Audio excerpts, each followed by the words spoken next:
Sónica la cortesana de Vicente Blasco Ibáñez. Lector, esta obra la escribí en 1901, para completar con ella la serie de mis novelas que tienen por escenario la tierra valenciana.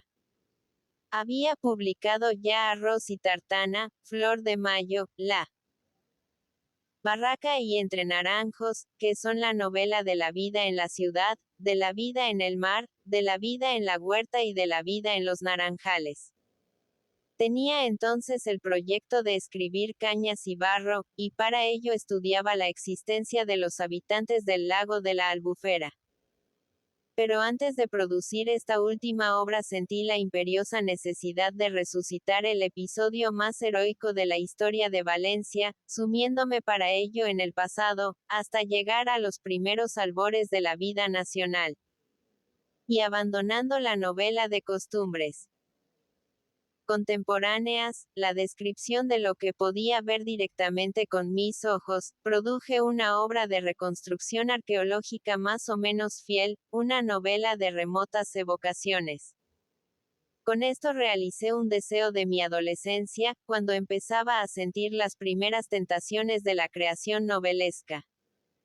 Siendo estudiante, en vez de entrar en la universidad huía de ella las más de las mañanas para vagar por los campos o por la orilla mediterránea, encontrando a esto mayor seducción que al conocimiento de las verdades muchas veces discutibles del derecho. Al caminar por los senderos de la huerta valenciana se ve siempre en el horizonte, por encima de las arboledas, una colina roja que es la estribación más avanzada de la Sierra de Espadán, el último peldaño de las montañas que se escalonan en descenso hasta el mar. Sobre su cumbre, como amarillentas y sutiles pinceladas, se columbran los muros de un vasto castillo. Allí está Sagunto. También al vagar por la playa, ante la llanura del Mediterráneo, azul a unas horas, verde a otras o de color violeta, pensaba en todos los personajes interesantes que dominaron este mar, saltando sobre él en sus caballos de leño, desde los navegantes homéricos hasta los corsarios cristianos y los piratas berberiscos que sostuvieron una guerra milenaria. Y muchas veces me dije, con mi entusiasmo de novelista aprendiz, que algún día escribiría dos novelas. Una sobre Sagunto y su desesperada resistencia. Otra que tendría por héroe al Mediterráneo. Esta última novela tardé muchos años en producirla, y es Mare Nostrum. Mi novela de Sagunto nació antes. Tal era mi deseo de hacerla, que, como ya he dicho, interrumpí mis novelas valencianas contemporáneas para que pasase delante de Cañas y Barro. Al poco tiempo de haber empezado a escribir Sónica la cortesana casi me arrepentí de este trabajo. Tuve que realizar vastos y monótonos estudios para no desistir de mi empeño. Casi siempre, en libros de esta clase, el éxito responde con parquedad a las grandes labores preparatorias que exigen. Necesité rehacer mis estudios latinos del bachillerato para leer obras antiguas que tratan de la heroica resistencia de Sagunto y su destrucción. Al llegar aquí considero necesario hacer dos manifestaciones. Siempre ha existido una crítica ligera, que juzga los libros muchas veces sin leerlos y emite, sin embargo, su juicio con la gravedad del que da una sentencia irrevocable. A esta crítica le basta una semejanza de títulos o una identidad de ambiente entre dos novelas, para declarar que la una procede de la otra, aunque examinadas por alguien que verdaderamente las ha leído no presenten ningún parentesco común.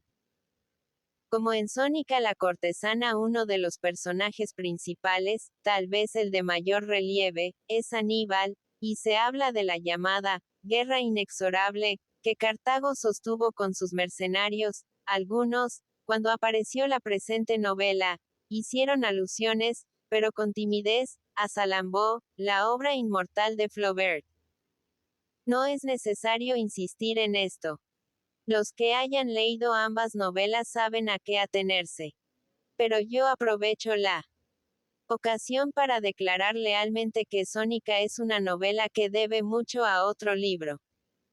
Para escribirla me inspiré en el poema sobre la Segunda Guerra Púnica del poeta latino Silvio Itálico, autor romano del principio de la decadencia, nacido en España. Esto no lo ha dicho ningún crítico, y tal vez no lo habría dicho nunca, pues son contados los que se acuerdan de leer el citado poema.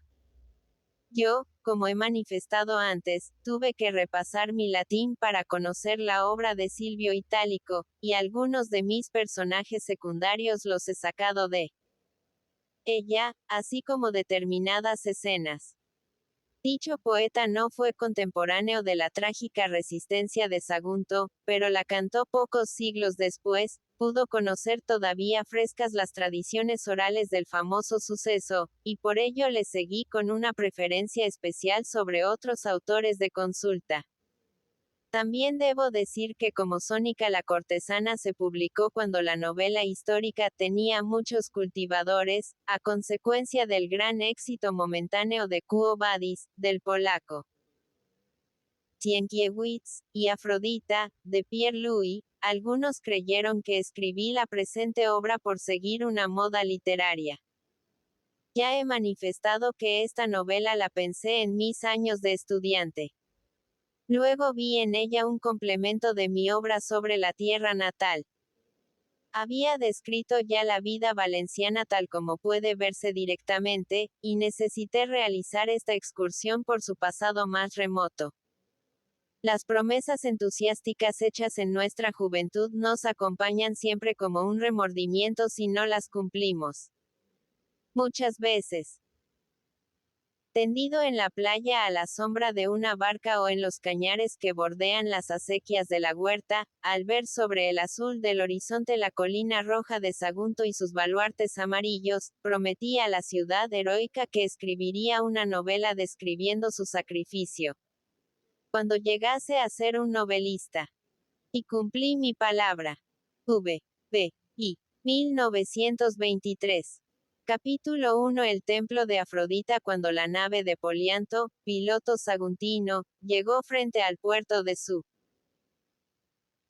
patria, ya los marineros y pescadores, de vista aguzada por las distancias del mar, habían reconocido su vela teñida de azafrán y la imagen de la Victoria, que con las alas extendidas y una corona en la diestra, llenaba todo el filo de la proa, hasta mojar sus pies en las ondas. Es la nave de Polianto, la Victoriata, que vuelve de Gades y Cartago Nova. Y para verla mejor se agolpaban en el muelle de piedra que cerraba los 3 lagos del puerto de Sagunto, puestos en comunicación con el mar por un largo canal. Los terrenos bajos y pantanosos, cubiertos de carrizales y enmarañadas plantas acuáticas, extendíanse hasta el Golfo Sucronense, que cerraba el horizonte con su curva faja azul, sobre la cual resbalaban, semejantes a moscas, los barquichuelos de los pescadores. La nave avanzaba lentamente hacia la embocadura del puerto. Su vela palpitaba bajo los soplos de la brisa sin lograr hincharse, y la triple fila de remos comenzó a moverse en los flancos de su casco, haciéndola encabritarse sobre las espumas que cerraban la entrada del canal. Caía la tarde. En una altura inmediata al puerto, el templo de Venus Afrodita reflejaba sobre la pulida superficie de su frontón el fuego del sol poniente. Una atmósfera de oro envolvía la columnata y los muros de mármol azul, como si el padre del día, al alejarse, saludase con un beso de luz a la diosa de las aguas. La cadena de montes oscuros, cubiertos de pinos y matorrales, extendíase en gigantesco semicírculo frente al mar, cerrando el fértil valle del Agro Saguntino, con sus blancas villas, sus torres campestres y sus aldeas medio ocultas entre las masas verdes de los campos cultivados. En el otro extremo de la montuosa barrera, esfumada por la distancia y el vapor de la tierra, veíase la ciudad, la antigua Zacinto, con el caserío oprimido en la falda del monte por murallas y torreones, y en lo alto la Acrópolis, los ciclópeos muros, sobre los cuales destacábanse las techumbres de los templos y edificios públicos. Reinaba en el puerto la agitación del trabajo. 2 naves de Masilia cargaban vino en la laguna grande, una de Liburnia hacía acopio de barros saguntinos y de higos secos para venderlos en Roma, y una galera de Cartago guardaba en sus entrañas grandes barras de plata traídas de las minas de la Celtiberia.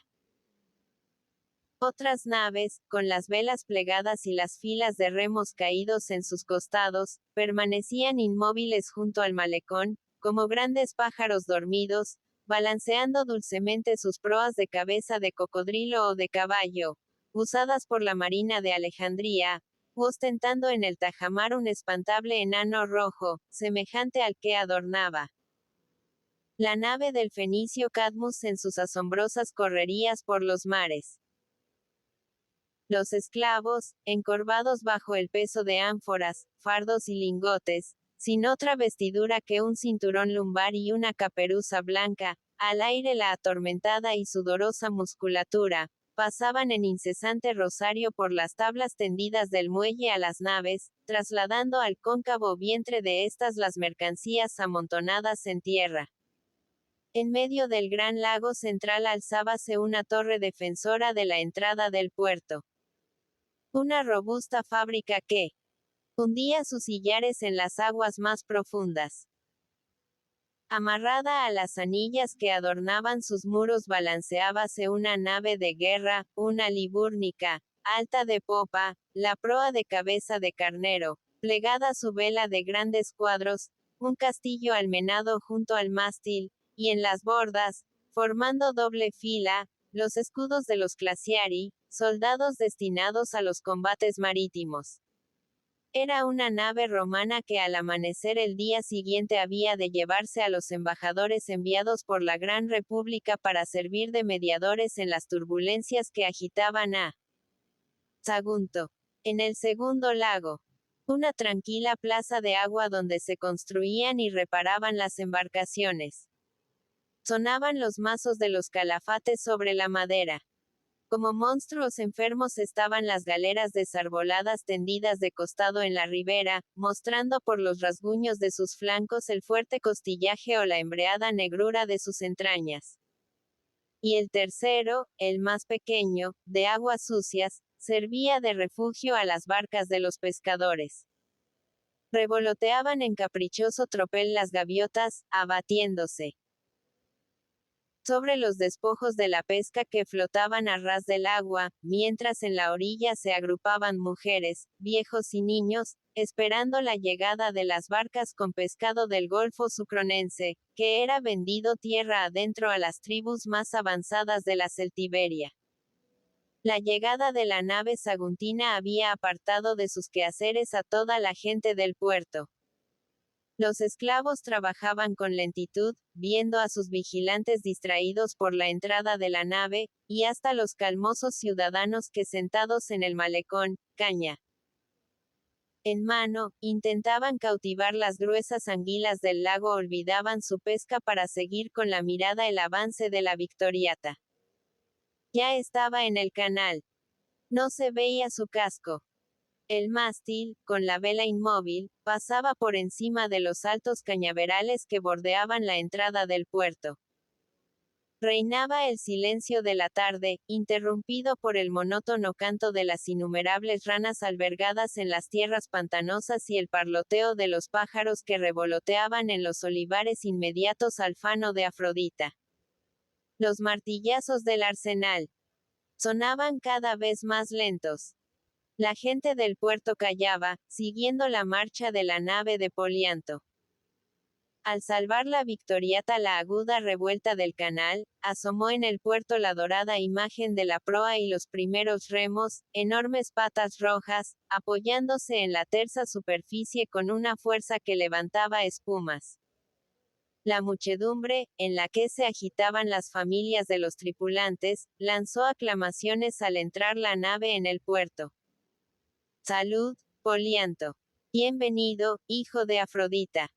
Que Sónica tu señora te colme de bienes. Muchachos desnudos, de piel tostada, se arrojaron de cabeza a la laguna, nadando como un tropel de pequeños tritones en torno a la nave.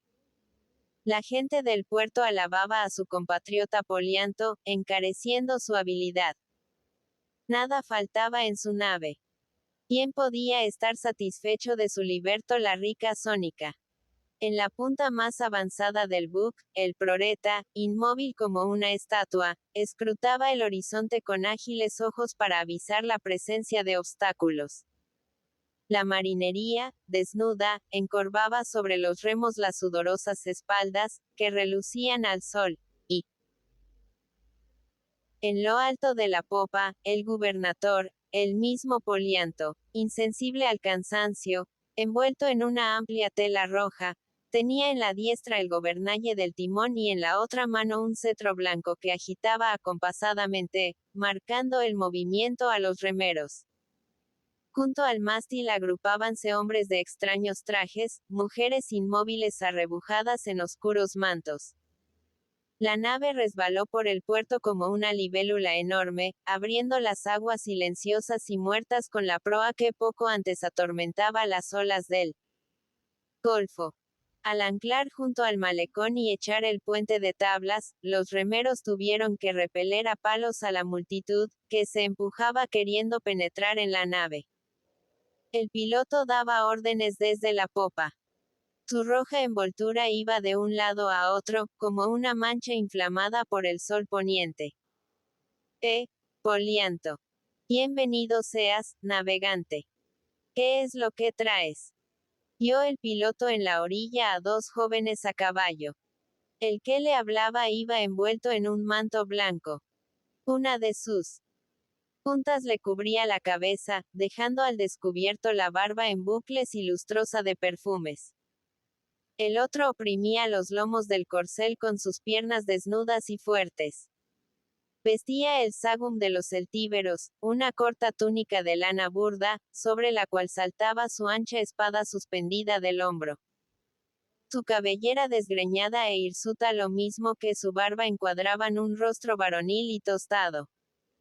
Salud, Lacaro. Salud, al orco. Contestó el piloto con voz respetuosa. Veréis a Sónica mi ama. Esta misma noche. Contestó Lacaro. Cenamos en su casa de campo. ¿Qué traes? Decidla que traigo plomo argentífero de Cartago Nova y lana de la Bética. Excelente viaje. Los dos jóvenes tiraron de las riendas a sus caballos. Ah, esperad, añadió Polianto. Decidla también que no olvidé su encargo. Aquí traigo lo que tanto deseáis. Las danzarinas de Gades. Todos te lo agradecemos, dijo Lacaro, riendo. Salve, Polianto. Que Neptuno te sea propicio. Y los dos jinetes partieron al galope, perdiéndose entre las chozas agrupadas al pie del templo de Afrodita. Mientras tanto, uno de los pasajeros de la nave salió de esta, abriéndose paso entre la multitud aglomerada frente al buque. Era un griego. Todos conocieron su origen por el píleos que cubría su cabeza, un casquete cónico de cuero, semejante al de Ulises en las pinturas griegas. Vestía una túnica oscura y corta, ajustada sobre los riñones por una correa, de la que pendía una bolsa.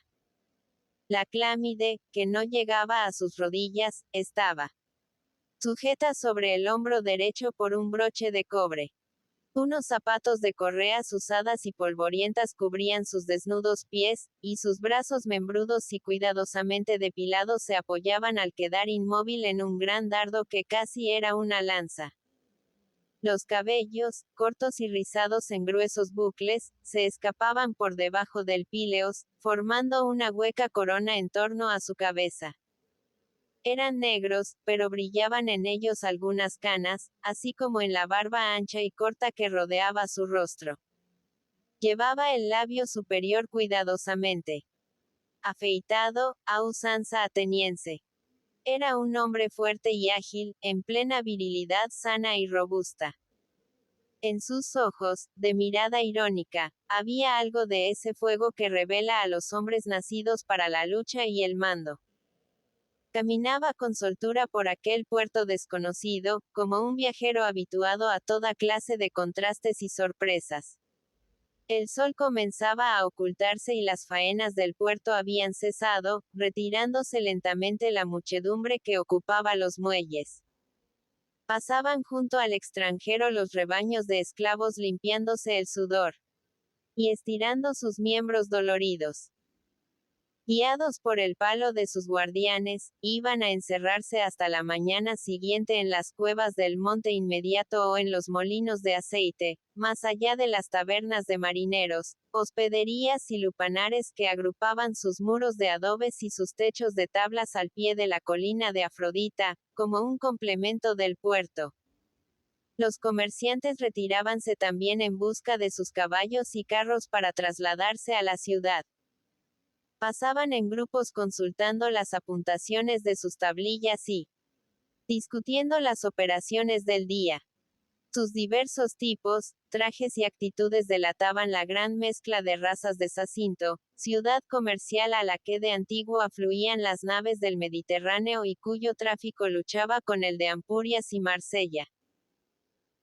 Los mercaderes asiáticos y africanos, que recibían el marfil, las plumas de avestruz y las especias y perfumes para los ricos de la ciudad, se distinguían por su paso majestuoso, sus túnicas con flores y pájaros de oro, sus borceguíes verdes, sus altas tiaras llenas de bordados y su barba descendiendo sobre el pecho en ondas horizontales de menudos rizos.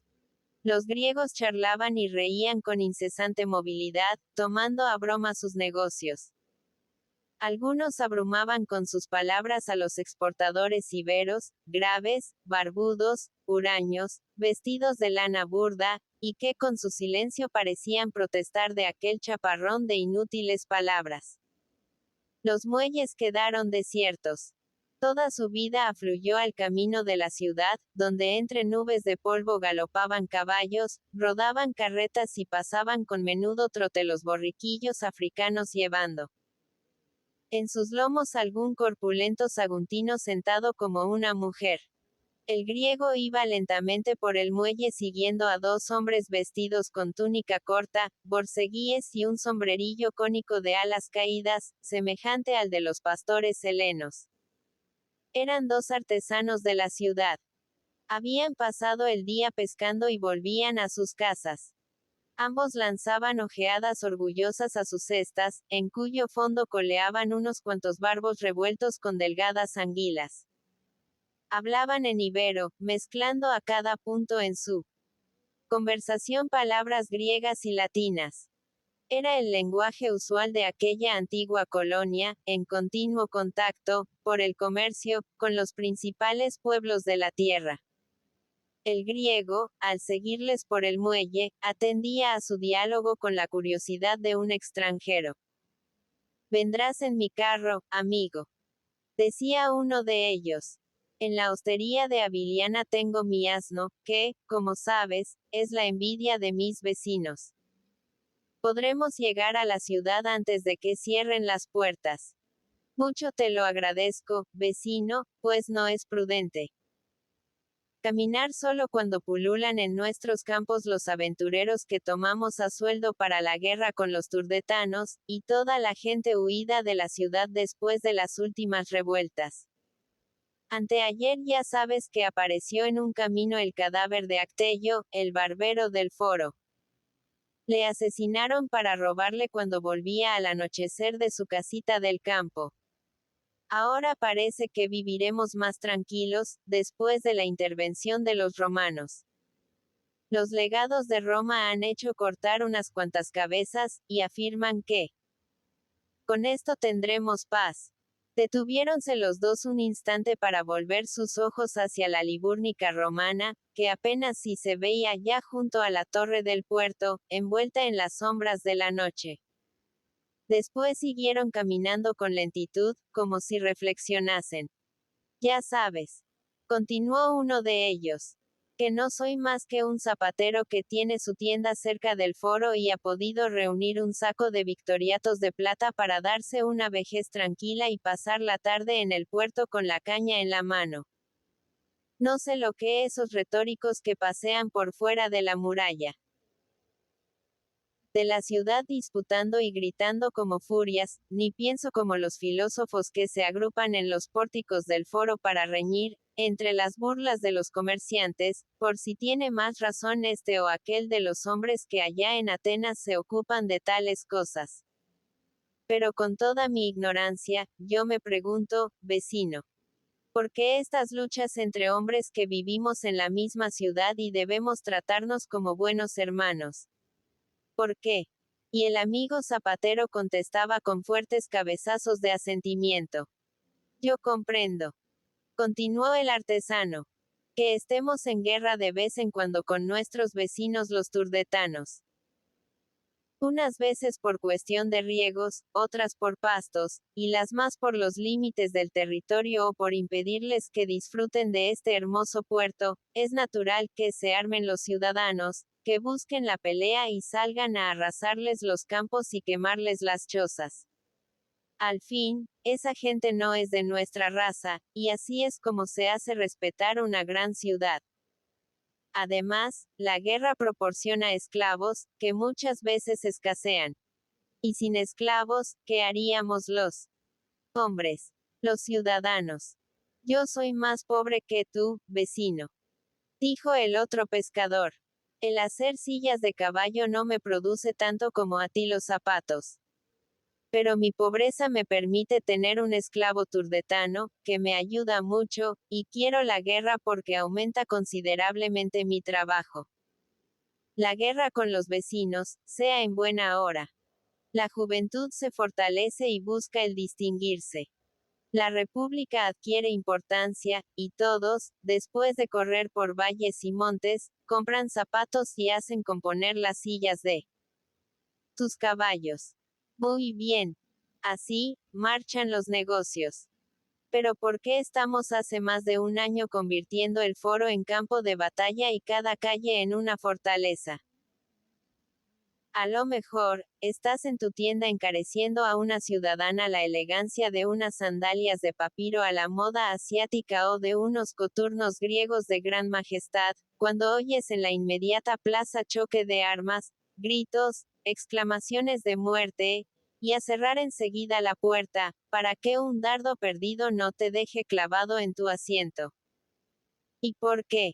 ¿Qué motivo existe para vivir como perros y gatos en el seno de esta Jacinto tan tranquila y laboriosa antes? La soberbia y la riqueza de los griegos. Comenzó a decir el compañero. Sí, ya conozco esa razón. El odio entre iberos y griegos.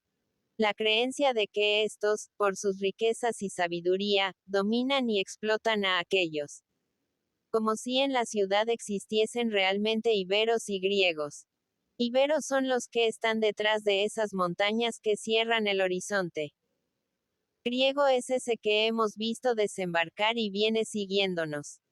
Pero nosotros no somos más que hijos de Jacinto o de Sagunto, como quieran llamar a nuestra ciudad. Somos el resultado de 1000 encuentros por tierra y por mar, y Júpiter se vería apurado para decir quiénes fueron nuestros abuelos. Desde que a Jacinto le mordió la serpiente en estos campos y nuestro padre Hércules levantó los grandes muros de la Acrópolis, ¿quién puede marcar las gentes que aquí han venido y aquí se han quedado, a pesar de que otros llegaron después para arrebatarles el dominio de los campos y de las minas? Aquí vinieron las gentes de Tiro, con sus naves de vela roja, en busca de la plata del interior. Los marineros de Sante huyendo con sus familias de los tiranos de su país. Los rótulos de Ardea, gentes de Italia, que eran poderosas en los tiempos que aún no existía Roma. Luego los cartagineses de una Cartago que pensaba entonces más en el comercio que en las armas. Y qué sé yo cuántas gentes más. Hay que oírlo a los pedagogos cuando explican la historia en el pórtico del templo de Diana. Yo mismo, sé acaso si soy griego o ibero. Mi abuelo fue un liberto de Sicilia, que vino para encargarse de una fábrica de alfarería y se casó con una celtíbera del interior. Mi madre era lusitana, y llegó en una expedición para vender oro en polvo a unos mercaderes de Alejandría. Yo me limito a ser saguntino como los demás. Los que se consideran iberos en Sagunto creen en los dioses de los griegos. Los griegos adoptan sin sentirlo las costumbres ibéricas. Se creen diferentes porque han partido en dos a la ciudad y viven separados. Pero sus fiestas son las mismas, y en las próximas panateas verás juntas con las hijas de los comerciantes helenos a las de esos ciudadanos que cultivan la tierra, visten de paño burdo y se dejan crecer la barba para asemejarse más a las tribus del interior. Sí, pero los griegos todo lo invaden. Son los dueños de todo, se han apoderado de la vida de la ciudad. Son los más sabios, los más audaces. Tienen algo de divino en sus personas. Dijo sentenciosamente el zapatero. Fíjate, si no, en ese que viene detrás de nosotros. Va vestido pobremente. Tal vez en su bolsa no tiene 2 óbolos para cenar. Puede que duerma a cielo raso. Y sin embargo, parece Zeus que haya descendido disfrazado del cielo para visitarnos. Los dos artesanos volvieron la vista instintivamente para mirar al griego, y siguieron adelante. Habían llegado junto a las chozas que formaban una animada población en torno del puerto. Hay otra razón, dijo el talabartero, para la guerra que nos divide. No es el odio únicamente entre griegos e iberos. Es que unos quieren que seamos amigos de Roma y otros de Cartago. Ni con unos ni con otros, dijo sentenciosamente el zapatero. Tranquilos y comerciando como en otros tiempos es como mejor prosperaremos. El habernos llevado a la amistad con Roma es lo que yo reprocho a los griegos de Sagunto. Roma es la vencedora. Sí, pero está muy lejos, y los cartagineses viven casi a nuestras puertas. Tus tropas de Cartago Nova pueden venir aquí en unas cuantas jornadas. Roma es nuestra aliada y nos protege.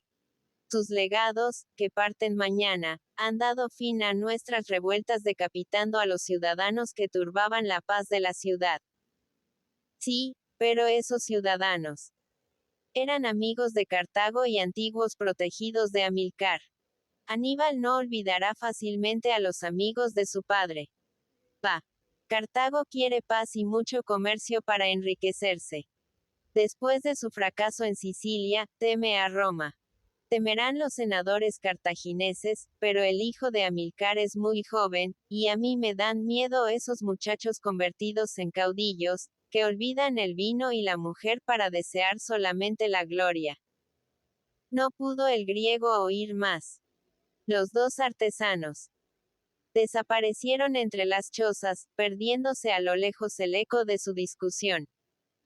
Se vio el extranjero completamente solo en aquel puerto desconocido. Los muelles estaban desiertos. Comenzaban a brillar algunos faroles en las popas de las naves, y a lo lejos, sobre las aguas del Golfo, se elevaba la luna como un disco enorme de color de miel. Únicamente en el pequeño puerto de los pescadores había alguna animación.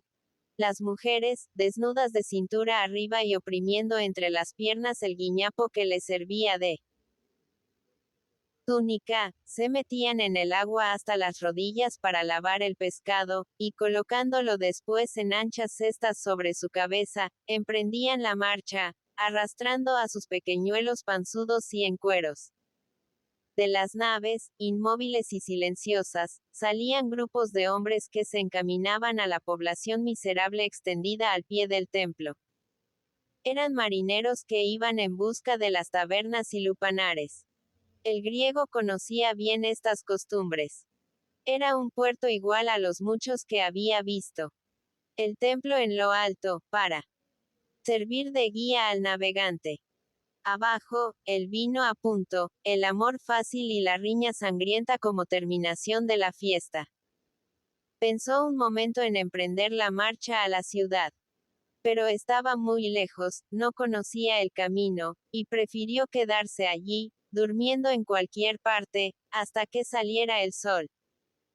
Había entrado en los tortuosos callejones que formaban las chozas construidas al azar, como si hubieran caído en tropel del cielo, con paredes de adobes, techumbres de paja y cañas, estrechos tragaluces, y sin otra puerta que unos cuantos harapos recocidos o un tapiz deshilachado.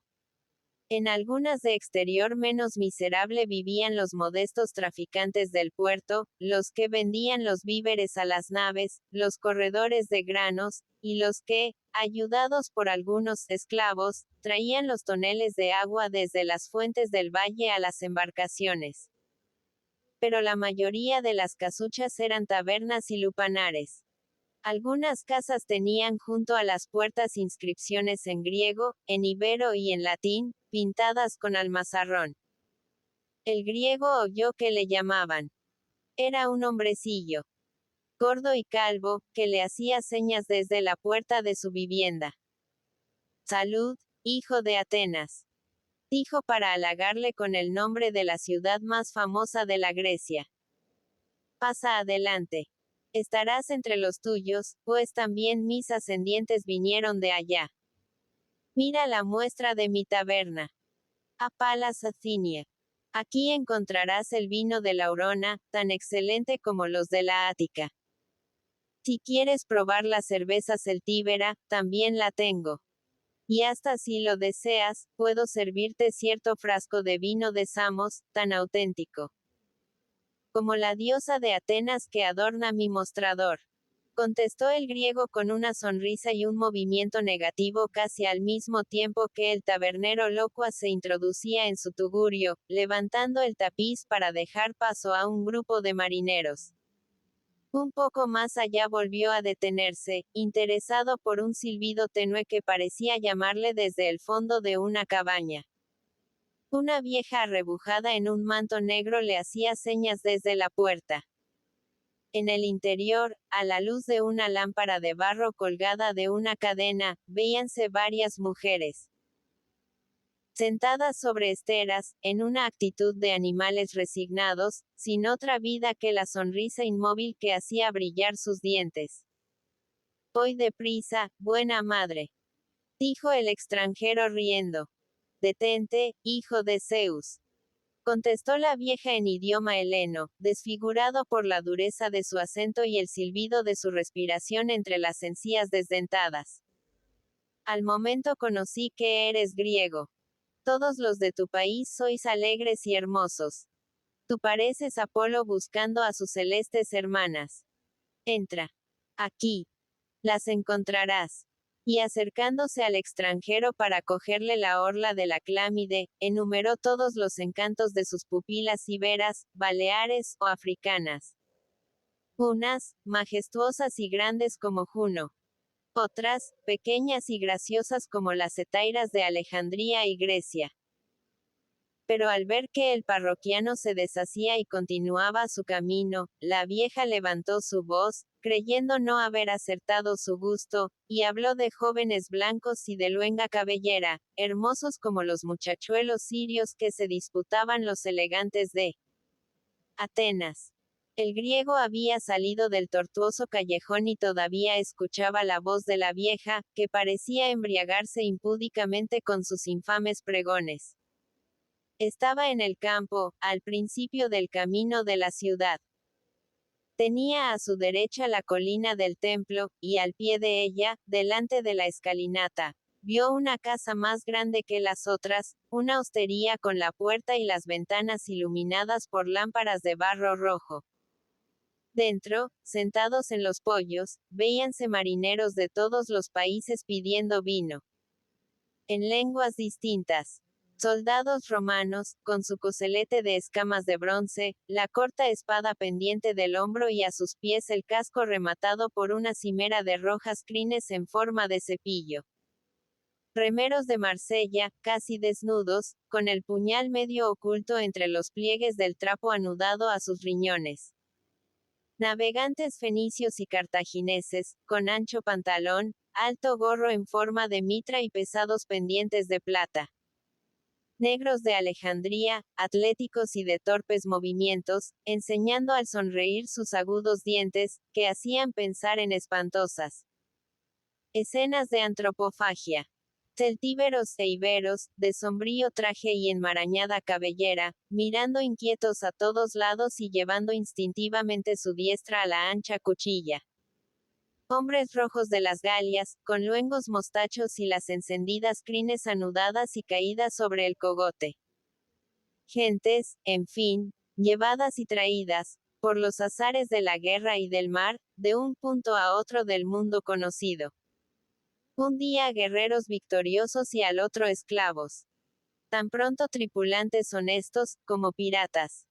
Sin ley ni nacionalidad, sin otro respeto que el miedo al jefe de la nave, pronto a ordenar los azotes y la cruz. Sin más religión que la de la espada y los músculos. Llevando en las heridas que cubrían sus cuerpos, en las largas cicatrices que surcaban sus músculos, en las orejas cortadas cubiertas por las sucias greñas, un pasado misterioso de horrores. Comían de pie junto a un mostrador, tras el cual se alineaban las ánforas con tapones de frescas hojas. Otros, sentados en bancos de mampostería a lo largo de las paredes, sostenían sobre sus rodillas el plato de barro.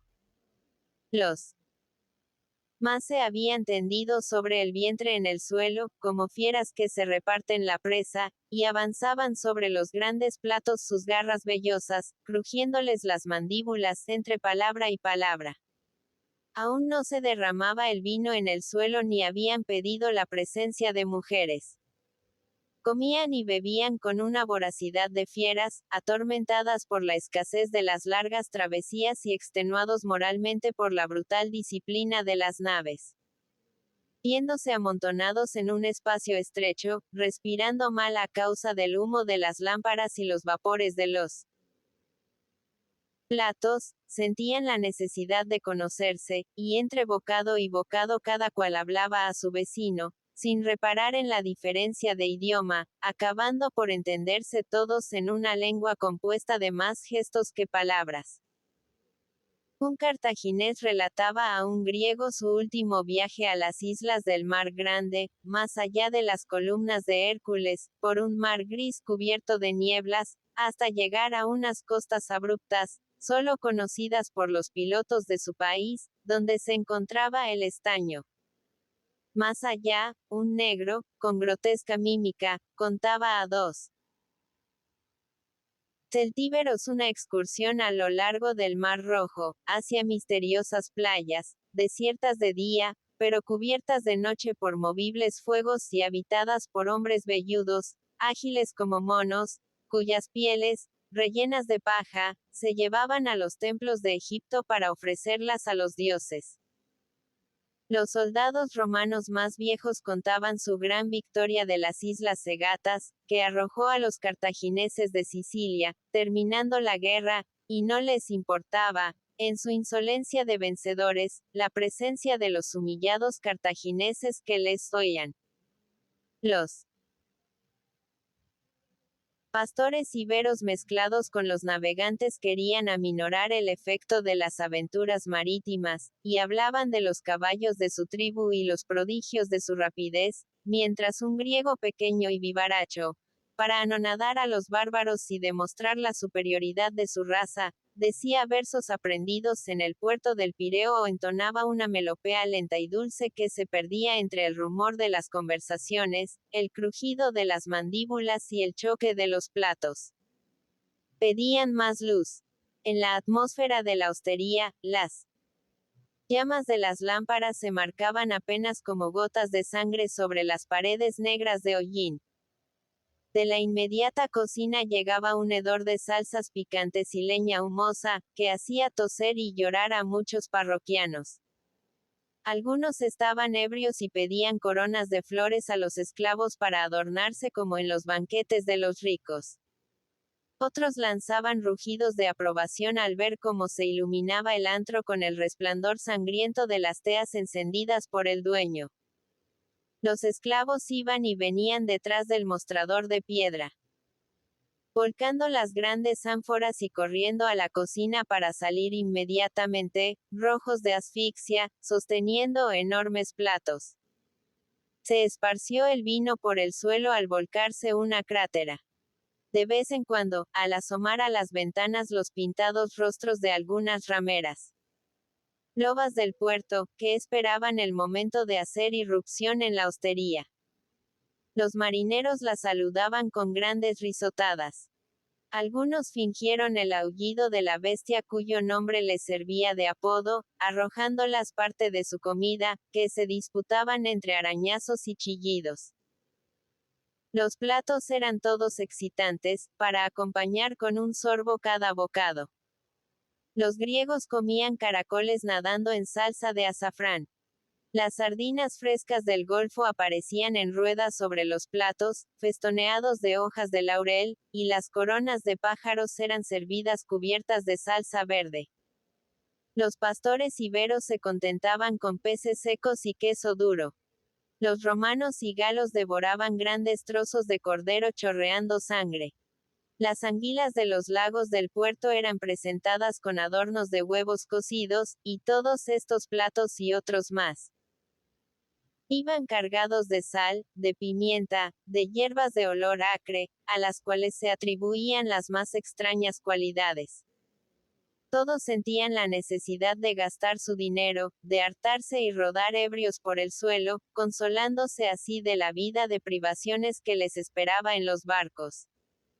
Los romanos que partían al día siguiente habían cobrado varias pagas atrasadas y querían dejar sus estercios en Sagunto. Los cartagineses hablaban con orgullo de su república, la más rica del mundo, y los demás marineros elogiaban a sus patrones, siempre generosos cuando tocaban en aquel puerto de excelentes negocios. El hostelero iba arrojando sin cesar en el fondo de una ánfora vacía monedas de todas clases. De Zacinto, con una proa de nave y la Victoria volando sobre ella. De Cartago, con el caballo legendario y los espantosos dioses cabiros. De Alejandría, con el elegante perfil de los Ptolomeos.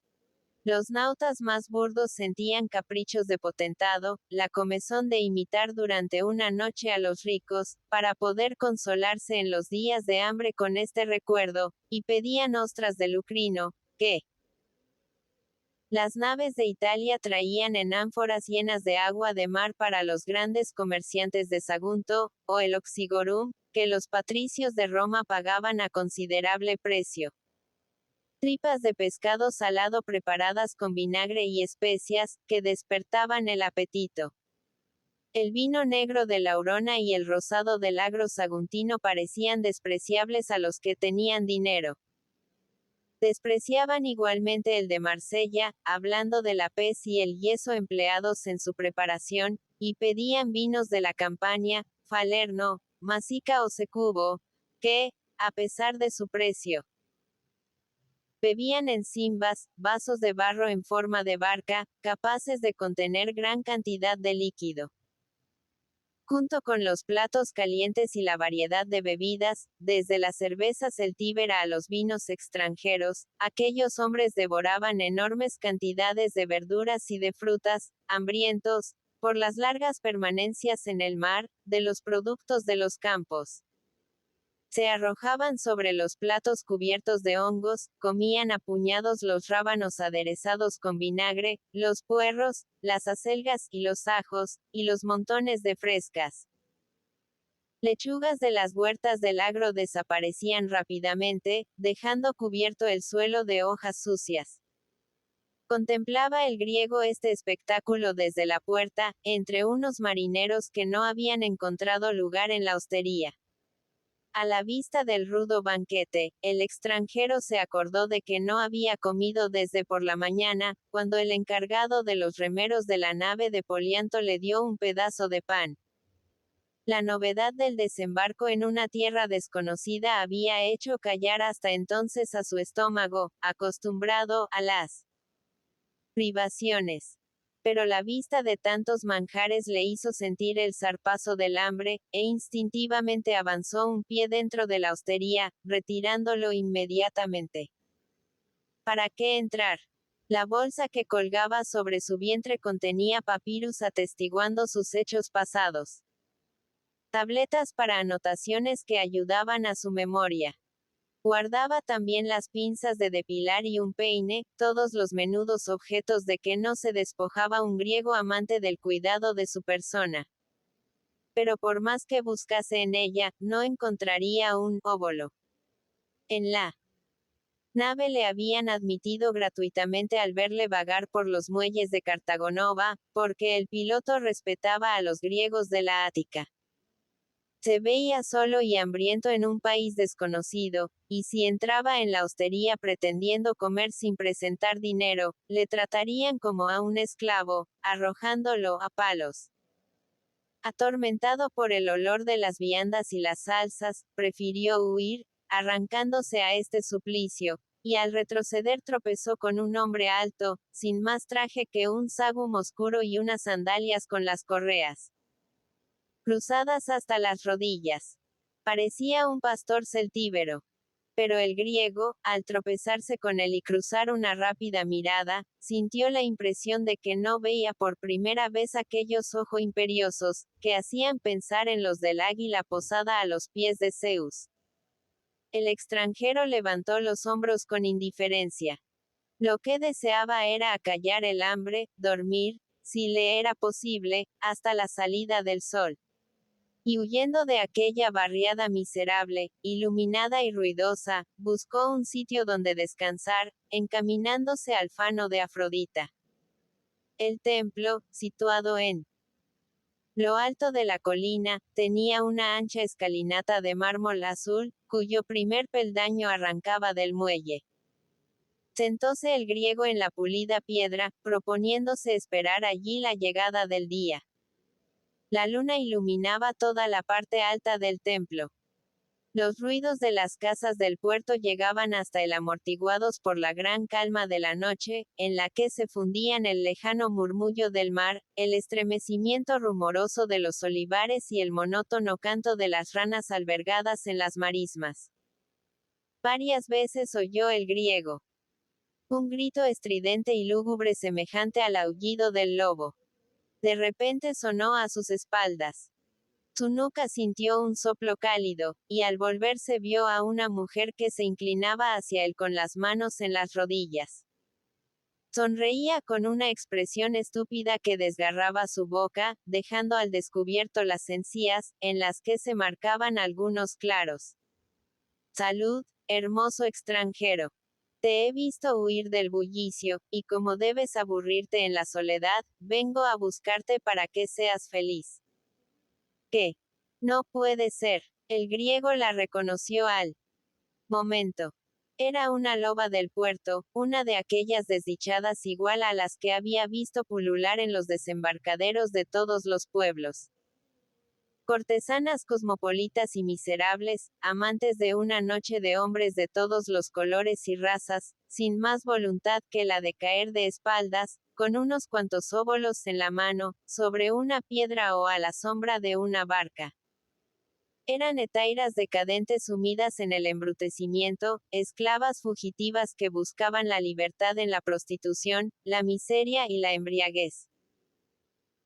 Hembras que representaban el amor para los hombres crueles del mar. Pobres bestias extenuadas de jóvenes por el exceso de caricias y destinadas de viejas a morir a golpes. El extranjero, al mirar a aquella mujer todavía joven, reconoció en ella algunos restos de belleza. Pero enflexida, con los ojos lagrimeantes y la boca desfigurada por los dientes rotos. Iba envuelta en una amplia tela que debió ser de bellísimo tejido, pero sucia ya y deshilachada.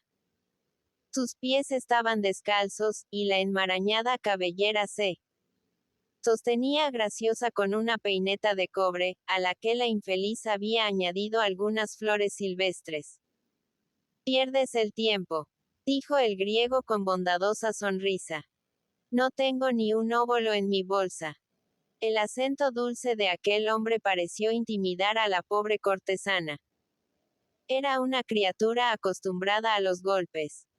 Para ella, el hombre representaba el empellón brutal, el placer manifestado con mordiscos, y ante la dulzura del griego se mostró desconcertada y recelosa, como si presintiera un peligro. No tienes dinero, dijo con humildad, tras largo silencio. No importa. Aquí me tienes. Me gustas. Soy tu esclava. Entre toda esa gente que alborota en la hostería, mis ojos han ido a ti. Y se inclinó sobre el griego, acariciando sus cabellos rizados con unas manos endurecidas por la miseria. Mientras tanto, él la examinaba con ojos de compasión, fijándose en su pecho deprimido y su regazo convexo, en el que parecían haber dejado todos los pueblos la huella de su paso. El griego, hambriento y solo, se sintió atraído por la bondad de aquella infeliz. Era la fraternidad de la miseria. Si deseas estar acompañada, permanece a mi lado. Habla lo que quieras, pero no me acaricies. Tengo hambre. Nada he comido desde el amanecer.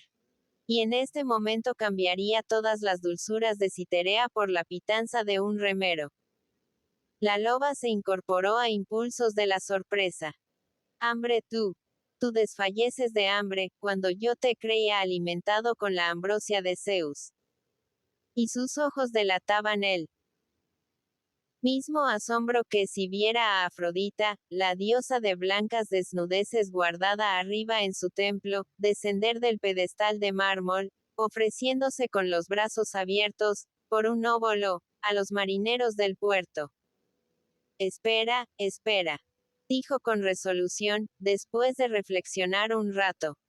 Vio el griego como corría hacia las chozas, y cuando el cansancio y la debilidad empezaban a cerrar sus ojos, la sintió otra vez junto a él, tocándole en un hombro. Toma, mi señor. Me ha costado mucho encontrar todo esto. La cruel Lais, una vieja horrible como las parcas, que nos ayuda a vivir en los días malos, ha accedido a darme su cena, después de hacerme jurar que a la salida del sol le entregaré 2 sestercios. Come, amor. Come y bebe. Y colocó sobre los peldaños un pan moreno en figura de disco, unos peces secos, medio queso saguntino, blanco, tierno, resumando suero, y una jarra de cerveza celtíbera. Abalanzóse el griego a la comida y empezó a devorarla, seguido por los ojos de la loba, que se dulcificaban cada vez más, tomando una expresión casi maternal.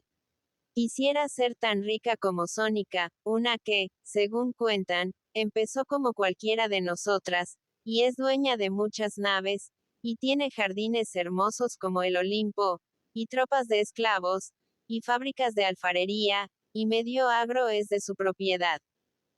Quisiera ser rica, aunque solo fuese por esta noche, para regalarte con cuanto de bueno hay en el puerto y en la ciudad. Para darte un banquete como los de Sónica, que duran hasta el día, y donde tú, coronado de rosas, bebieses el samos en copa de oro. Conmovido el griego por la sencillez y la ingenuidad con que hablaba aquella infeliz, la miró dulcemente. No me agradezcas lo que hago por ti. Ignoras la felicidad que me proporciona el darte de comer. ¿Qué es esto? No lo sé. Nunca se aproximó a mi hombre alguno sin darme algo. Unos me dan monedas de cobre. Otros, un pedazo de tela o una pátera de vino. Los más, golpes y mordiscos. Todos me han dado algo, y yo sufría y los detestaba. Pero ahora llegas tú, pobre y hambriento, tú que no me buscas, que huyes de mí, que nada me das, y abastado. Que estés a mi lado para que se difunda por mi cuerpo una felicidad desconocida. Al darte de comer me siento ebria como si saliese de un festín. Ti, griego. ¿Eres realmente un hombre o eres el padre de los dioses que ha venido a honrarme descendiendo a la tierra? Exaltada por sus propias palabras, púsose en pie en mitad de la escalinata, y extendiendo sus brazos rígidos hacia el templo bañado por la luna, exclamó: Afrodita, mi diosa, Si algún día llego a reunir el dinero que cuestan 2